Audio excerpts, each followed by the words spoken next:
जय श्री कृष्णा। राधे राधे दोस्तों, आज जो मैं लीला कथा आप लोगों के लिए लेकर आई हूँ, आशा करती हूँ हर दिन की तरह यह लीला कथा भी आप लोगों को बहुत पसंद आएगी। भगवान की ऐसी महिमा जिसे हम लोग सच में समझ ही नहीं सकते। भक्त और भगवान का रिश्ता हर बंधन से मुक्त होता है। आज की ये लीला कथा बहुत साल पुरानी एक गरीब दंपति निरंजन जी और कमला जी की है, जिनकी शादी को 1 साल ही हुए थे। निरंजन जी पेशे से एक ठेला चालक थे और ठेला चलाकर अपनी और अपनी पत्नी का गुजर बसर करते थे। निरंजन जी के माता पिता पहले ही गुजर चुके थे। निरंजन जी का इस दुनिया में कोई भी नहीं था और कमला जी के माता पिता भी कुछ समय पहले ही गुजर चुके थे। कमला जी अपनी दीदी के पास रहा करती थी। उनकी दीदी ने ही निरंजन जी और कमला जी का रिश्ता करवाया था।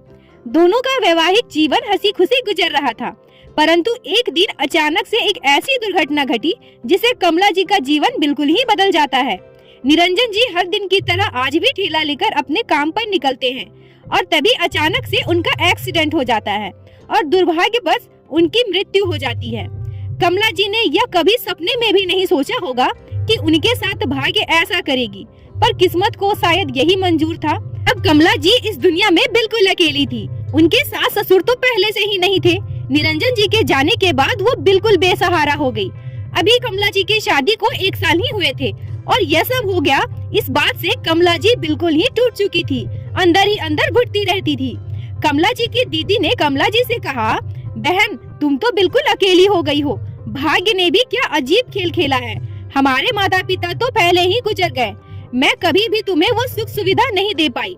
सोची थी शादी करा दूंगी तो शादी के बाद शायद तुम्हारे जीवन में खुशियाँ आ जाए, परंतु किस्मत ने तुम्हारे साथ बहुत बुरा किया है। बहन तुम एक काम क्यों नहीं करती, तुम अपने घर एक छोटे से प्यारे से लड्डू गोपाल लेकर आओ। तुम्हारी बहुत इच्छा थी कि शादी के बाद तुम्हें भी संतान हो जिसके साथ तुम खूब खेलो, परंतु भगवान ने यह तो तुमसे छीन लिया है। तुम ऐसा अकेली रहोगी तो अंदर ही अंदर घुटती रहोगी। लड्डू गोपाल हमेशा तुम्हारे साथ रहेंगे और तुम्हारे संतान के जैसे रहेंगे। कमला जी अपनी दीदी के बात के अनुसार एक छोटे से प्यारे से लड्डू गोपाल को अपने घर लेकर आती हैं और लड्डू गोपाल की सेवा बिल्कुल अपने पुत्र की तरह करने लगती है। उनके साथ ढेर सारी बातें करती है, उनसे लाड लड़ाती है। पर अब कुछ दिनों के बाद अपनी आजीविका चलाने के लिए उन्हें काम तो करना ही था। कमला जी के पति निरंजन जी तो ठेला चलाते थे, तो उनके पास वही ठेला था। कमला जी सोचती है कि क्यों ना मैं उसी ठेले को चलाऊं। इससे जो भी पैसे आएंगे इससे मेरा और मेरे लड्डू गोपाल का गुजारा हो जाएगा। परंतु कमला जी बहुत ही चिंतित हो गई और सोचने लगी कि मैं अगर ठेला लेकर काम पर चली गई तो मेरे छोटे से बाल गोपाल घर में अकेले हो जाएंगे और मुझे घर पर नहीं देखेंगे तो अकेले रोना शुरू कर देंगे। मेरे छोटे से बच्चे का ध्यान कौन रखेगा। यह सब सोचकर कमला जी डिसाइड करती हैं कि वो अपने लड्डू गोपाल को अपने साथ आंचल में बांधकर काम पर ले जाया करेंगी। और इस तरह कमला जी अपने लड्डू गोपाल को सुबह स्नान करवा के उन्हें भोग लगाकर फिर उन्हें अपने आंचल में बांध लेती है और ठेला लेकर निकल पड़ती है। दिन भर ठेला चलाने के बाद उनके पास इतने पैसे हो जाते थे कि वो अपना और अपने लड्डू गोपाल का गुजर बसर कर सके। काम से घर पर आते समय वो हमेशा एक मिठाई की दुकान पर जाया करती थी और वहाँ से अच्छी अच्छी मिठाइयाँ लड्डू गोपाल के लिए लाती थी। घर आकर वो लड्डू गोपाल से ढेर सारी बात किया करती थी और कहती थी, गोपाल तुम दिन भर मेरे साथ घूम रहे हो ना, तुम तो दिन भर घूमते घूमते थक गए होगे। देखो ना तुम्हारे लिए तुम्हारी पसंद की मिठाइयाँ लेकर आई हूँ, तुम जल्दी से खा लो, अब रात बहुत हो चुकी है, सोना भी तो है, जल्दी जल्दी खाकर सो जाओ, फिर कल हमें काम पर दोबारा जाना है। ऐसे ही कमला जी का जीवन उनके लड्डू गोपाल के साथ हंसी खुशी गुजर रहा था। कमला जी लड्डू गोपाल का ख्याल बिल्कुल अपने छोटे पुत्र संतान की तरह रखती थी, पर कमला जी के जीवन से दुख तो जैसे जा ही नहीं रहा था। एक दिन रात में कमला जी लड्डू गोपाल को सुलाने के बाद खुद भी सो रही थी। सुबह को जब उनकी आँख खुलती है तो वो बिल्कुल चकित हो जाती है। उन पर तो जैसे दुखों का पहाड़ टूट पड़ता है। वो देखती हैं कि घर का पूरा सामान अस्त व्यस्त है। देखती ही वो समझ जाती हैं कि रात में उनके घर पे चोरी हुई है। वो सामान की चिंता ना करते हुए सबसे पहले दौड़ते हुए अपने लड्डू गोपाल के पास जाती है। वो सोचती है कि कहीं चोर मेरे लड्डू गोपाल को लेकर तो नहीं चले गए। भागते हुए वो अपने लड्डू गोपाल के पास जाती है। वो देखती है कि लड्डू गोपाल अपने स्थान पर बहुत ही आराम से सो रहे हैं। लड्डू गोपाल को गले से लगाकर वो कहती हैं, हे भगवान आपका लाख लाख शुक्रिया जो मेरे लड्डू गोपाल मेरे पास है, मेरे संतान मेरे पास है। अगर इन्हें वो लेकर चले जाते तो मैं क्या करती। फिर कमला जी अपने घर में देखती हैं तो पाती हैं कि चोर उनके सारे कपड़े, बर्तन और सारे पैसे लेकर चले गए हैं। कमला जी बहुत दुखी हो जाती है, परंतु उन्हें प्रसन्नता इस बात की थी कि उनके पास लड्डू गोपाल है। चोरों ने लड्डू गोपाल को कोई नुकसान नहीं पहुंचाया। कमला जी अपने लड्डू गोपाल से कहती है कि गोपाल अब चलिए, अब हमें काम पर जाना होगा। हमारे घर में तो सब कुछ चोरी हो गया है। अगर हम काम पर नहीं जाएंगे, सामान नहीं खरीदेंगे तो हम लोग भोजन क्या करेंगे। ऐसा कहकर कमला जी लड्डू गोपाल को अपने आंचल में बांधती है और अपना ठेला लेकर काम पर निकल पड़ती है। दिन भर काम करने के बाद दोपहर को वो उसी मिठाई की दुकान पर पहुंचती है जहां से कमला जी हमेशा लड्डू गोपाल के लिए मिठाई खरीदा करती थी। कमला जी दुकान वाले भैया से कहती है, भैया मुझे बस आज 2 पेड़े दे दो। दुकान वाले भैया कहते हैं कि क्या हुआ बहन जी, रोज तो आप लड्डू गोपाल के लिए अच्छी अच्छी मिठाइयाँ लेकर जाती थी और आज बस 2 पेड़े। कमला जी कहती हैं, क्या बताओ भैया, हमारे घर में सब कुछ चोरी हो गया है। मेरे पास बिल्कुल भी पैसे नहीं है। मुझे घर के लिए थोड़े बहुत बर्तन भी खरीदने होंगे। मुझे कुछ भी समझ नहीं आ रहा है कि कैसे करूं। सुबह से अब तक की इतनी ही कमाई है कि मैं लड्डू गोपाल के लिए पेड़े ही ले सकती हूँ। दुकान वाले भैया कहते हैं, अरे बहन जी ये तो बहुत बुरा हुआ, पर आप बिल्कुल परेशान मत होइए। आप प्रतिदिन लड्डू गोपाल के लिए अच्छी अच्छी मिठाइयाँ लेकर जाती हैं। आपकी भक्ति लड्डू गोपाल के लिए बड़ी ही सच्ची है।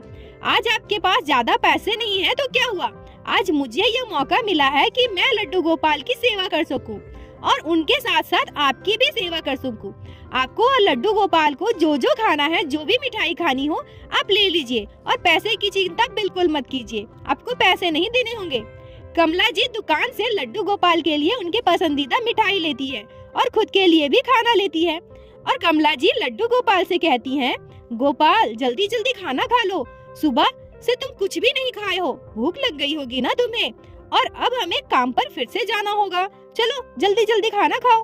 कमला जी की किस्मत आज बहुत ज्यादा ही खराब थी। एक के बाद एक दुर्घटना उनके साथ घटती जा रही थी।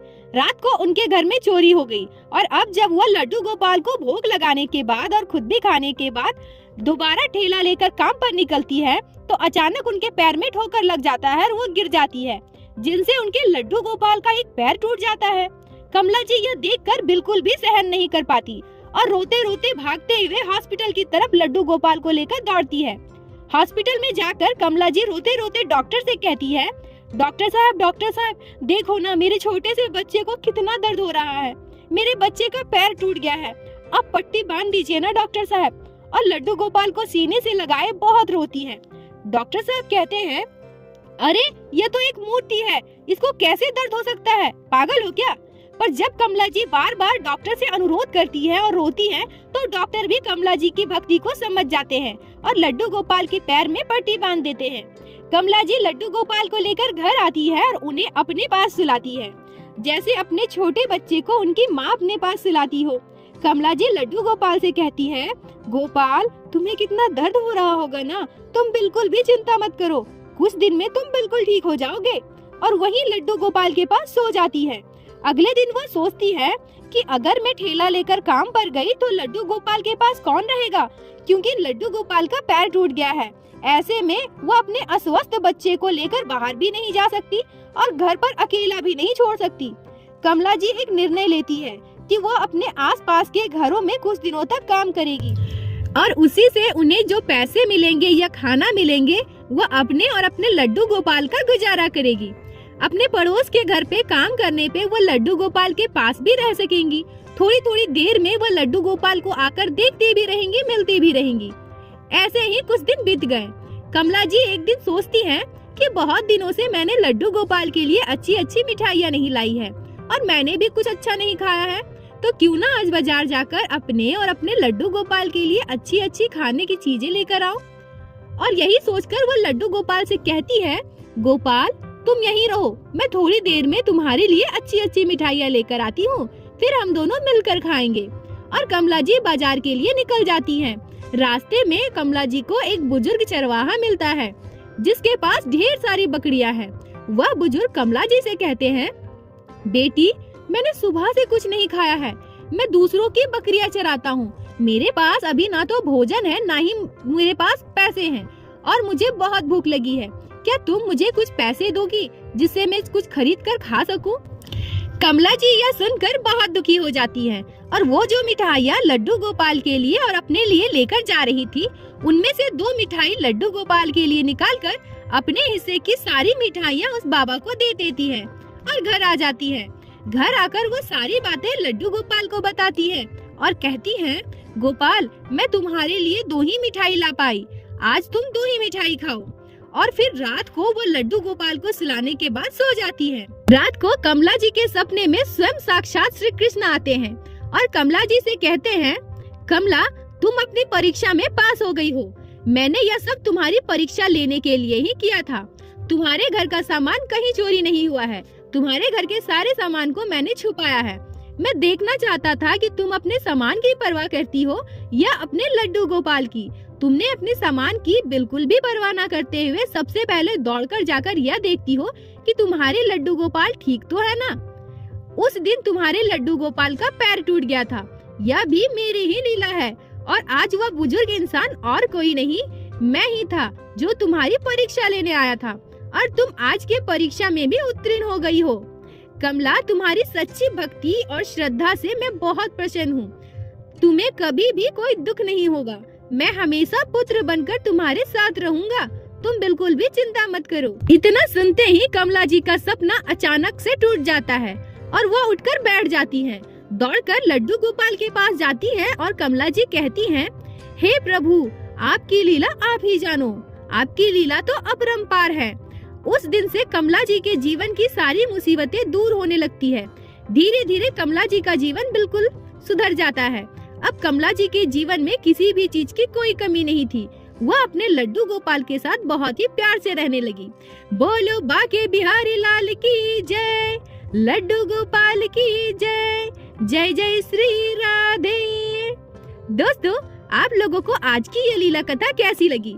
अगर आप लोगों को पसंद आई हो, आपके दिल को छुई हो, तो कृपया वीडियो को लाइक करके अपने दोस्तों के साथ शेयर अवश्य करें ताकि बाकी भक्त भी लड्डू गोपाल की इस लीला कथा का श्रवण कर सके और चैनल को सब्सक्राइब करें ताकि इसी तरह से प्रतिदिन हमारे चैनल में श्री बाके बिहारी श्री लड्डू गोपाल की लीला कथा सुन सके।